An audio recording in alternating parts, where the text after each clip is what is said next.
Hello guys, welcome back to my channel. আজকের ভিডিওতে যে টপিকটা নিয়ে ডিসকাস করব সেটা হচ্ছে আজকের মার্কেটে এই যে ব্লাড বাথ হলো বা পুরোপুরি একটা মানে কি বলবো, প্রত্যেকটা শেয়ারকে রীতিমতো একটা ডাউন বা তার সাথে বলতে গেলে অল ওভার এশিয়ান মার্কেট অর্থাৎ জাপানের মার্কেট, আমাদের চায়নার মার্কেট বা ইন্ডিয়ার মার্কেট, প্রত্যেকটা মার্কেটই মোটামুটিভাবে একটা ডাউন ট্রেন্ডের দিকে গিয়েছে। বিশেষ করে যে মানে অয়েল অ্যান্ড গ্যাস সেক্টর বা এনার্জি সেক্টর, এই প্রত্যেকটা সেক্টর যে ডাউন গিয়েছে সেগুলোর বিহাইন্ডের রিজন এবং আগামী দিনে কি হতে চলেছে সেই বিষয়টার উপর একটা ধারণা দেওয়ার চেষ্টা করব।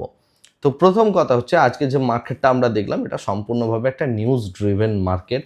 একদিক থেকে দেখতে গেলে গতকাল একদম লেট নাইট ডোনাল্ড ট্রাম্প একটা কথা বলেছিলেন যে তিনি একটা পার্লামেন্টে একটা বিল এনেছেন এবং তাদের পার্লামেন্টে তিনি যে বিলটা এনেছেন সেই বিলটা হচ্ছে যে যারা রাশিয়ান অয়েল পারচেস করছে বা রাশিয়ার সাথে ডাইরেক্ট কোনো রকম ডিলের সাথে জড়িত সেই সমস্ত কান্ট্রিগুলোর ওপর তিনি 500%-এর কাছাকাছি একটা ট্যারিফ ঘোষণা করতে চলেছেন।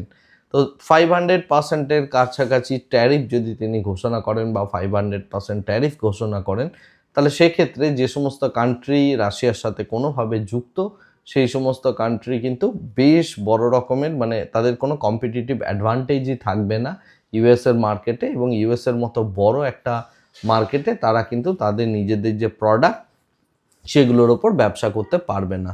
তো এই এক্সপেকটেশন থেকেই আজকে ইন্ডিয়ার ওপর এরকম একটা ট্যারিফ লাগতে পারে, এরকম একটা ভয়ানক বিষয় প্রেডিক্ট করে বা এরকম একটা বিষয় মানে এরকম একটা দিকে যে মার্কেট যাচ্ছে বা গ্লোবাল জিওপলিটিক্স যাচ্ছে সেটা দেখে কিন্তু মার্কেট আজকের ডেটে রীতিমতো বিভিন্ন শেয়ার থেকে ইনভেস্টাররা মানে কি বলবো পালিয়ে গিয়েছেন বলা যেতে পারে, বা প্রত্যেকেই শেয়ারের মধ্যে প্রত্যেকটা শেয়ারের মধ্যে একটা প্রেশার ছিল। বিশেষ করে অয়েল অ্যান্ড গ্যাস সেগমেন্টেড এবং গভর্নমেন্টের যে সমস্ত পিএসইউসগুলো রয়েছে, বিএইচইএল থেকে শুরু করে আরও যেসব পিএসইউসগুলো রয়েছে সেগুলোর মধ্যে কিন্তু ভালো রকমের একটা প্রেশার আমরা আজকের ডেটে দেখতে পেয়েছি। এবং এই যে বড় প্রেশারটা, এটার বিহাইন্ডে আরেকটা বড় নিউজও রয়েছে, যেটা হচ্ছে সেই ডোনাল্ড ট্রাম্প স্পেসিফিক। সেটা হচ্ছে তিনি টোটাল 66 অর্থাৎ 66টা যে ইন্টারন্যাশনাল অর্গানাইজেশন রয়েছেন সেই সমস্ত অর্গানাইজেশন থেকে মোটামুটিভাবে ইউএসকে উইথড্র করে নিচ্ছেন, এবং তিনি যেভাবে প্রত্যেকটা কার্যকলাপ শুরু করছেন তাতে করে তিনি ওয়ার্ল্ড ওয়ার 3 যে একটা সূচনা করা সেটা মোটামুটি করেই ফেলেছেন বলে অনেকেই ধরে নিচ্ছেন। একদিক থেকে তিনি বলছেন গ্রিনল্যান্ডকে চাই, উল্টো দিক থেকে যত গ্রিন এনার্জি রিলেটেড যে টেকনোলজিগুলো আছে বা পরিবেশ বান্ধব যে সমস্ত ট্রিটিগুলো হয়েছে অর্থাৎ যে সমস্ত চুক্তিগুলো হয়েছে সেই প্রত্যেকটা চুক্তি থেকে তিনি ইউএসকে সম্পূর্ণভাবে বাইরে বের করে আনছেন, এবং ইউএন অর্থাৎ ইউনাইটেড নেশনের প্রচুর বড় বড় বডিগুলো থেকে ইউএসকে তিনি সম্পূর্ণভাবে বের করে আনছেন যাতে ইউএন কোনোভাবে ইউএসের ওপর কিন্তু প্রেশারাইজ না করতে পারেন। সেক্ষেত্রে তিনি যে কথাটা বলছেন যে আমরা ইউএসের ব্যক্তিরা তারা অ্যাকচুয়ালি ইউএনকে ফান্ড দিচ্ছি এবং তার থেকে আমরা কোনো রকম অ্যাডভান্টেজ পাচ্ছি না। এই বিষয়গুলো থেকে তিনি যখনই নিজেদেরকে সরিয়ে নিচ্ছেন অর্থাৎ আমেরিকাকে সম্পূর্ণ এই সমস্ত দিকগুলো থেকে সরিয়ে নিচ্ছেন, তো সেক্ষেত্রে যেটা দেখা যাবে যে এই টাইপ অফ ইন্ডাস্ট্রিগুলোর মধ্যে একটা বড় রকমের প্রেশার থাকবে। বলার মানে হচ্ছে গ্রিন এনার্জি সেগমেন্টের যে সমস্ত শেয়ার আছে বা স্টক আছে বা এই যে পরিবেশ বান্ধব পুরো একটা পৃথিবী গড়ে তোলার যে দাবিটা থেকে যে চুক্তিগুলো হয়েছিল বা যে সমস্ত টেকনোলজিগুলো গড়ে উঠছিল, আমেরিকা যদি নিজেকে সম্পূর্ণভাবে উইথড্র করে নেয় তাহলে এই প্রত্যেকটা সেক্টর বা সেগমেন্টের উপর বেশ বড় রকমের প্রেশার থাকবে, এবং সেই প্রেশারটা যদি থাকে এই প্রত্যেকটা স্টক কিন্তু আগামী দিনে প্রচুর বড় রকমের পানিশড হতে চলেছে। গতকাল আমি মেটাল সেক্টরের একটা নেগেটিভিটি নিয়ে কথা বলেছিলাম, এবং তার সাথে ইউএসের এই চুক্তিটা বা ইউএসের এই পদক্ষেপটা অর্থাৎ 500% ট্যারিফ, এই দুটো মিলেমিশে একাকার হয়ে গিয়ে আজকের ডেটে কিন্তু মেটাল সেগমেন্টকে 3%-এর ওপর কিন্তু ডাউন হয়েছে। এবং শুধুমাত্র মেটাল নয়, মেটাল থেকে শুরু করে আইটি বা আদার যে সমস্ত সেক্টরগুলো রয়েছে প্রত্যেকটা সেক্টরই আজকের ডেটে পানিশড হয়েছে, এবং নিফটির মধ্যে আমরা কিন্তু 1%-এর কাছাকাছি একটা মানে ড্রপ দেখলাম। উল্টো দিক থেকে দেখতে গেলে ভিক্স রীতিমতো বাড়ছে। তো পুরো বিষয়টার মধ্যে ধীরে ধীরে একটা যে ভয় বা প্যানিকের যে সূচনা সেই বিষয়টা কিন্তু রয়েছে, এবং এটা একটা এক্সট্রিম জায়গায় ধীরে ধীরে যেতে চলেছে।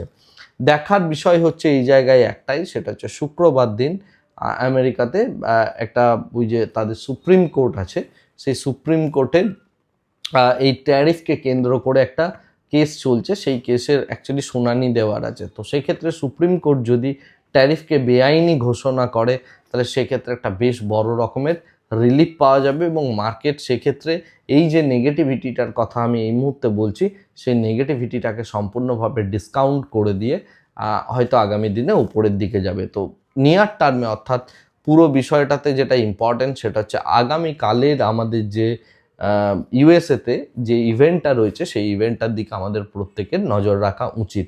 বিকজ সেই ইভেন্টটাতে যদি ট্যারিফকে ঘোষণা করা হয় যে এটা বেআইনি, তাহলে কিন্তু আমরা এখানে বড় কিন্তু আগামী দিনে আবার পজিটিভনেস দেখতে পাবো। তাছাড়া এই মুহূর্তে মার্কেটকে ডোনাল্ড ট্রাম্প যেরকম একটা সিচুয়েশনের মধ্যে দিয়ে নিয়ে যাচ্ছেন, এই চুক্তিগুলো থেকে বের করে নিয়ে আসা, গ্রিনল্যান্ডের প্রতি তার যে দাবি, তার বক্তব্য হচ্ছে যে এই আমরা সম্পূর্ণভাবে অয়েল ড্রিভেন ইকোনমির দিকেই যাব, যে কারণে তিনি ভেনেজুয়েলা আক্রমণ করেছেন, সেখান থেকে অয়েল নিচ্ছেন। এবং তার বক্তব্য হচ্ছে যে এই গ্রিন এনার্জি, গ্রিন সেগমেন্ট, এই সমস্তগুলোর দিকে যাওয়ার কোনো দরকার নেই, নর্মাল অয়েল ড্রিভেন ইকোনমিতেই যাব। তাতে পুরো পৃথিবী যদি মানে গ্লোবাল ওয়ার্মিংয়ের জন্য যদি গরম হয় বা মানে উত্তাপ যদি বাড়ে পুরো পৃথিবীর, সেক্ষেত্রে আমেরিকার যারা বড়লোক আছেন তারা গ্রিনল্যান্ডে গিয়ে থাকবেন। তিনি সেফ প্লেস দেখে নিচ্ছেন, সেখানকার ওয়াটার ভালো, ওয়েদার ভালো, টেম্পারেচার অনেক বেশি অনেক কম, তো সেখানে আমরা সেই জায়গায় আমরা বসবাস করতে পারবো। সুতরাং আমাদের এই সমস্ত কিছু নিয়ে ভাবনা চিন্তা করার মতো কিছু নেই। এই ফিলোসফিতে তিনি বিলিভ করছেন এবং সেই কারণে তিনি এই প্রত্যেকটা স্টেপ নিচ্ছেন। এটা আপাত দৃষ্টিতে দেখানো হলেও বা দেখানোর কথা তিনি বললেও অ্যাকচুয়াল রিজন তো আমরা প্রত্যেকেই জানি, ইউএসের ডেট ক্রাইসিস এবং সেখান থেকে ইউএসের যে প্রবলেমটার মধ্যে পড়ে রয়েছে সেটা থেকে বের করতে গেলে ডেফিনেটলি একটা ডিসরাপশন দরকার, কারণ উইদাউট ডিসরাপশন ইউএসএ এই জায়গা থেকে বেরিয়ে আসতে পারবে না। এবং সেই কারণে তিনি বিভিন্ন সময় বিভিন্ন জায়গায় বিভিন্ন রকমের অ্যাট্যাক করে এই বিষয়গুলো করার চেষ্টা করছেন। এবং বর্তমান সময়ে গ্রিনল্যান্ড অ্যাকচুয়ালি ডেনমার্কের অধীনে, তো সেক্ষেত্রে ডেনমার্ক নিজের ফোর্স পাঠানোর কথা বলছেন। তো এই সমস্ত কিছু যদি হয় তাহলে নেটোর মধ্যেও একটা বিভাজন সৃষ্টি হবে, আর এই সমস্ত কিছুর ইম্প্যাক্ট কিন্তু পড়তে চলেছে আমাদের মার্কেটে। যদি শুক্রবারের মধ্যে ট্যারিফকে ইউএসের সুপ্রিম কোর্ট সম্পূর্ণ ইল্লিগাল ঘোষণা না করেন এবং এটাকে যদি একটা লিগাল দিকে চলে যায়, তাহলে সব থেকে বড় দুটো ইন্ডাস্ট্রি ক্ষতিগ্রস্ত হবে। একটা হচ্ছে গ্রিন এনার্জি এবং সেকেন্ড হচ্ছে ইভি মার্কেট, অর্থাৎ ইলেকট্রিক ভেহিকেলের মার্কেট, রাইট?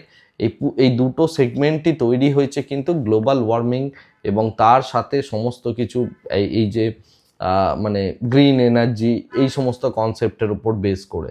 তো সেটা না হলে এই সমস্ত শেয়ারগুলো যথেষ্টভাবে প্যানিক মানে ফল করবে, রাইট?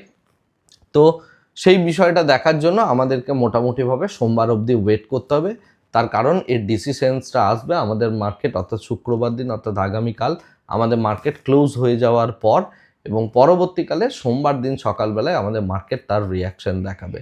তো এই জায়গাটায় এই মুহূর্তে ক্রুশিয়াল একটা জায়গা হয়ে দাঁড়িয়ে রয়েছে। এটাই হচ্ছে মার্কেটের আপাতত এই মুহূর্তের মানে সিচুয়েশন। পুরো গ্লোবালি মার্কেট মোটামুটিভাবে একটু প্যানিকে, বিশেষ করে ইন্ডিয়ার মার্কেট।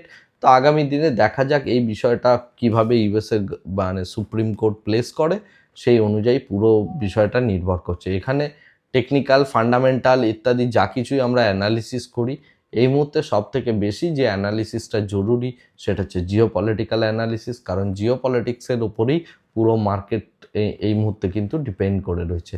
সেটা গ্লোবাল কমোডিটি থেকে শুরু করে গোল্ড, সিলভার, কপার বা অন্য যে সমস্ত কমোডিটিগুলো রয়েছে, অয়েল, ন্যাচারাল গ্যাস থেকে শুরু করে ইভেন এই সমস্ত কমোডিটি ড্রিভেন ইকুইটিগুলোই, রাইট? তো এই হচ্ছে টোটাল সিচুয়েশন মার্কেটের জন্য। আগামীকালের মার্কেটের জন্য আমি পোস্ট সেকশনে ডেফিনেটলি আজকে কি লেভেলের পজিশন তৈরি হলো সেই বিষয়গুলো নিয়ে আমি একটা পোস্ট দিয়ে দেব, এবং সেই পোস্টটা দেখে আপনি আগামীকালের মার্কেটে কাজ করতেই পারেন। তো এটাই হচ্ছে আপাতত মার্কেটের সিনারিও। আজকের এই ভিডিওটাকে আর এর থেকে বেশি দীর্ঘায়িত করছি না, ভিডিওটাকে এই জায়গাতে স্টপ করছি। Thank you very much, bye bye, tata.